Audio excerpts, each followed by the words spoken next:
तैनात है। नोएडा के सेक्टर 93 स्थित सुपरटेक के दोनों टावर के जमींदोज होने का काउंटडाउन अब शुरू हो चुका है। 28 अगस्त को 32 मंजिल की ये इमारत अब मलबे में तब्दील हो जाएगी।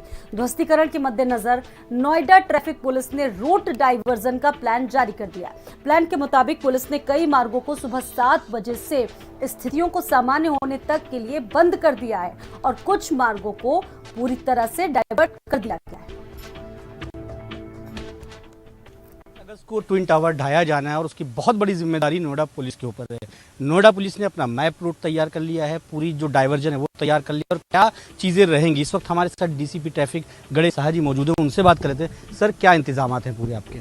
देखिए, इंतजाम पूरी तरह फाइनल स्थिति में आ गई है और हम लोगों ने कल ही जो हमारा ट्रैफिक प्लान है, डाइवर्जन प्लान है, आपको शेयर कर लिया है, सभी को बता दिया है और लगातार हम अपडेट कर भी रहे हैं इन पर। जहाँ तक सबसे पहले बात होती है प्रतिबंध की, तो वो उस दिन सुरक्षा कारणों से हम जो ट्विन टावर के आसपास के जोड़ने वाले सड़क है, विशेषकर चारों ओर के, उसको सुबह 7 बजे से ही बंद करेंगे। लोगों से जो बात हुई है तो ये निष्कर्ष निकला है कि कुछ लोग एक दिन पहले तक निकल जाएंगे और कुछ लोग सुबह 7 बजे से निकलेंगे। तो 7 बजे सुबह से निकलने दिया जाएगा, लेकिन उससे पहले हम लोग बाहर से आने वाले वाहन को प्रतिबंधित करेंगे अगर कोई कारण ना है, अननेसेसरी कोई वाहन आते हैं। दूसरी बात है, Noida greater Noida express way की है, तो उस एक्सप्रेस वे को भी अल्प समय के लिए प्रतिबंधित किया जाएगा, लेकिन ये दोपहर का समय होगा, ब्लास्ट का समय होगा। जब ब्लास्ट की टाइमिंग होगी उससे 15 मिनट पहले हम दोनों ही तरफ से एक्सप्रेस वे को रोकेंगे। रोकने का अर्थ होगा कि मार्ग को रोका जाएगा, लेकिन वाहन कभी भी नहीं रोकेंगे। उसको पहले ही हम चाहे महामाया हो नोएडा की तरफ से और पड़ी चौक हो ग्रेटर नोएडा की तरफ से, वहाँ डाइवर्जन कर दिया जाएगा। और इमरजेंसी व्हीकल की बात अगर एक्सप्रेस वे होती है तो उनको लेके जाया जाएगा। कैमरा साजिद के साथ दानिश, भारत समाचार, नोएडा। 28 अगस्त को ट्विन टावर गिराया जाना है तो आसपास की जो सोसाइटियां हैं वहां पर लोगों का पलायन शुरू हो चुका है। लोग अपने घरों से दूसरी जगह पे जा रहे हैं। हमारे साथ कुछ मैम मौजूद हैं। मैम, बहुत भारी होता है घर को छोड़कर कहीं और जाना, किस तरीके के इंस्ट्रक्शन दिए गए और क्या आप लोग कर रहे हैं? इंस्ट्रक्शंस तो ये दिए कि आपके जो वॉल पे चीज़ें लगी हुई हैं जो गिर सकती हैं वो आप अपने उनको उतार के रख दीजिए। तो हम लोगों ने वही सब किया है, क्योंकि हमारा थोड़ा सा दूर है, इसलिए हम लोगों ने इतना गिरा। AC कवर कर दिए, कई लोगों ने अपनी बालकनी भी कवर कर दी है प्लास्टिक शीट से। तो जो प्रिकॉशन बता रहे हैं, बस लाइट काटनी है, स्विच ऑफ कर दीजिएगा, मेन स्विच ऑफ, तो वही सब हम लोग कर रहे हैं और वही करेंगे। कब तक आप लोग घर छोड़ देंगे? हम लोग को 28 की सुबह निकलना है, 6 बजे हम लोग को, मतलब 7 से पहले खाली करना है, तो हम 7 बजे से पहले खाली कर देंगे और शाम तक वो कह रहे हैं सब कुछ ठीक हो जाएगा, डस्ट वगैरह सेटल हो जाती है, then we can come back. कहीं ना कहीं और भी लोग हैं, उनसे बात कर लेते हैं। मैम, आप लोगों को क्या इंस्ट्रक्शन दिए गए और आप किस तरीके की तैयारी आप लोग कर रहे हैं 28 अगस्त की? इंस्ट्रक्शंस ये है कि मॉर्निंग 7 o'clock तक हमें यहाँ से घर खाली करना है और जो लूज आइटम्स हमारे रखे हुए हैं या बालकनीज में जो रखा हुआ है उसको हम लोग रिमूव कर दें और अपने रेफ्रिजरेटर्स वगैरह सब कुछ, इलेक्ट्रिसिटी के जितने भी इक्विपमेंट्स हैं वो सब बंद कर दें। और इवनिंग में तो क्लियरेंस मिलने के बाद ही हम लोग आ पाएंगे यहाँ पर। ऐसी बात है कि जब किसी अच्छी चीज़ को पाना होता है तो उसके लिए तकलीफ़ें भी उठाना होता है और यहाँ रेजिडेंट के साथ भी यही है कि उनको तकलीफ़ है, वो घर छोड़ के जाएंगे, अपना सामान उन्होंने जो है सिक्योर किया है। तो ऐसे में अब सिर्फ और सिर्फ सबको यही है कि किसी तरीके से 28 अगस्त की शाम तक इनको क्लियरेंस मिल जाए, ये वापस अपने फ्लैट में आ जाएं और फिर जश्न मनाएं जो लड़ाई इन्होंने जीती है उसका। कैमरा पर्सन साजिद के साथ दानिश, भारत समाचार, नोएडा। 28 अगस्त को ट्विन टावर तोड़ा जाना है तो ऐसे में लाजमी हो जाता है कि जो इतना मलबा होगा, उससे जो पॉल्यूशन होगा, उससे क्या क्या हो सकता है। हमारे साथ इस वक्त पॉल्यूशन एक्सपर्ट और ज़िले के बड़े RTI एक्टिविस्ट मौजूद हैं, विक्रांत तोंगड़ जी, उनसे बात कर लेते हैं कि क्या असर उस दिन होगा और क्या लगता क्या है। आप तो काफ़ी ज़्यादा इसमें इन्वॉल्व हैं पोल्यूशन को लेकर, क्या लगता है क्या होगा उस दिन, कैसा माहौल, कैसे बच सकते हैं? देखिए, उस दौरान पॉल्यूशन के लिहाज से माहौल काफ़ी गंभीर होगा और कई घंटों तक या कई दिनों तक पॉल्यूशन का प्रभाव रह सकता है। हालांकि हवा के बहाव पर, हवा की गति पर, मौसम में अगर कहीं ना कहीं बारिश हो जाती है तो पॉल्यूशन कंट्रोल हो जाएगा, लेकिन कई घंटों तक ये पॉल्यूशन का इशू रहेगा क्योंकि डस्ट क्लाउड बन जाएगा, एक पूरा धूल का गुब्बार खड़ा होगा और आसपास कई किलोमीटर तक वो प्रभाव डालेगा। अच्छी बात यह है कि ये दिल्ली की तरफ नहीं जाएगा, ये यूपी की तरफ इस तरफ आएगा, वेस्ट यूपी की तरफ, क्योंकि हवा का बहाव इस तरफ है। कैमरा पर्सन साजिद के साथ दानिश अजीज, भारत समाचार, नोएडा। देश में पहली बार 32 मंजिला इमारत ध्वस्तीकरण होगा, जमींदोज करी जाएगी। उसको देखते हुए जब वो गिराया जाएगा 28 तारीख को, तो जो धूल का गुबार होगा वो इतना ज़्यादा होगा कि लोगों की सेहत के पर भी असर डालेगा। इस वक्त हमारे साथ फेलिक्स हॉस्पिटल के निदेशक डीके गुप्ता जी मौजूद हैं। सर, क्या फ़र्क पड़ेगा उस दिन?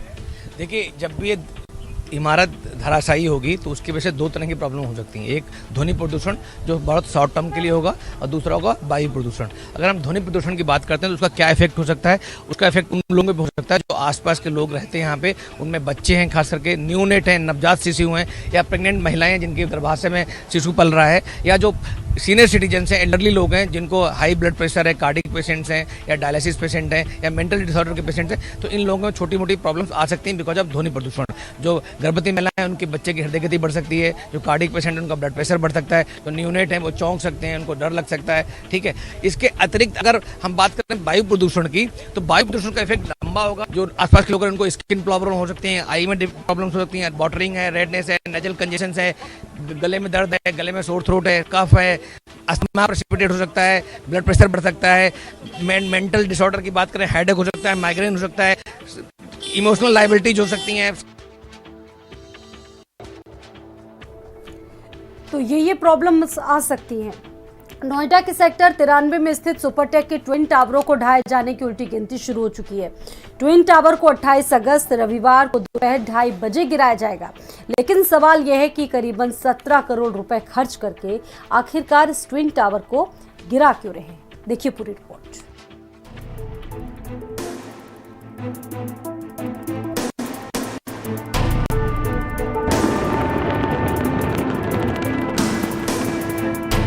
नोएडा के सेक्टर 93 स्थित सुपरटेक ट्विन टावरों को गिराने की उल्टी गिनती शुरू हो गई है। 28 अगस्त को दोपहर 2:30 बजे दोनों टावरों को ब्लास्ट कर गिरा दिया जाएगा।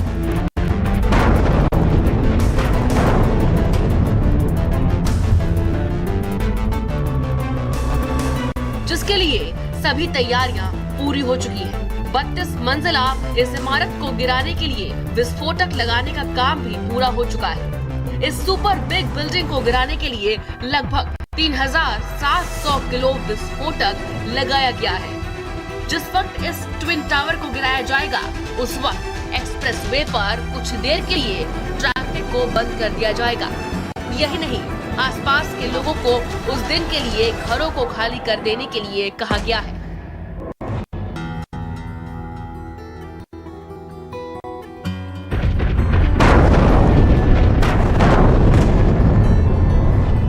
लेकिन सवाल तो ये है कि सुपरटेक ट्विन टावर को आखिर गिराया क्यों जा रहा है? दरअसल सुपरटेक ट्विन टावर नोएडा के सेक्टर 93A स्थित एमराल्ड कोर्ट में बने टावर में से एक है। ट्विन टावर का निर्माण 2009 में शुरू किया गया था। न्यू ओखला औद्योगिक विकास प्राधिकरण ने आवासीय भवन के निर्माण के लिए इस जमीन का आवंटन किया गया था। कुल 16 टावरों और एक शॉपिंग कॉम्प्लेक्स के निर्माण के लिए मंजूरी दी गई थी, लेकिन टावर का निर्माण पूरा हो जाने के बाद सुप्रीम कोर्ट ने पाया कि ये निर्माण सभी शर्तों का पालन करके नहीं बनाया गया है। जिस एरिया को सुपरटेक ने अपने ग्राहकों को पहले ग्रीन एरिया में दिखाया था, बाद में धोखे से उसी में 2 बड़े टावर खड़े कर दिए गए। ब्रोशर में ग्रीन एरिया देखकर घर खरीदने वालों के लिए ये एक ठगी से कम नहीं था। न्यूनतम दूरी जैसी कई शर्तों का उल्लंघन करने की वजह से सुप्रीम कोर्ट ने इस टावर को अवैध बताया। यही कारण है कि अब इस टावर को गिराया जा रहा है। ट्विन टावर को गिराने की तैयारियां पूरी की जा चुकी हैं।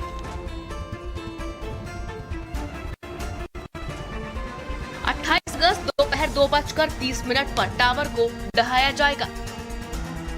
टावर गिराने से पहले एक्सप्रेसवे को बंद कर दिया जाएगा। आसपास बिल्डिंग के लोगों को घर खाली करने को कहा। फायर ब्रिगेड, पुलिस, स्थानीय प्रशासन और मेडिकल टीम मौके पर मौजूद रहेगी। ब्लास्ट के वक्त 6 स्पेशलिस्ट ही मौके पर मौजूद रहेंगे। 3700 किलो विस्फोटक लगाकर इस टावर को गिराया जाएगा। बता दें कि सुपरटेक के अवैध ट्विन टावर्स की ऊंचाई कुतुब मीनार से भी ज्यादा है। जो 28 अगस्त को दोपहर 2:30 पर 9 सेकंड में धूल में मिल जाएगा। और ये ध्वस्त होने वाले भारत के सबसे ऊंचे ढांचे बन जाएंगे। 32 मंजिला एपेक्स और 29 मंजिला CAN डिमोलिशन के बाद लगभग 35,000 क्यूबिक मलबा निकलेगा, जिसे साफ होने में कम से कम 3 महीने का वक्त लगेगा। अब लोगों को इंतजार है तो 28 अगस्त का, जब ये विशालकाय टावर पलक झपकते मिट्टी में मिल जाएंगे। स्पेशल रिपोर्ट, भारत समाचार।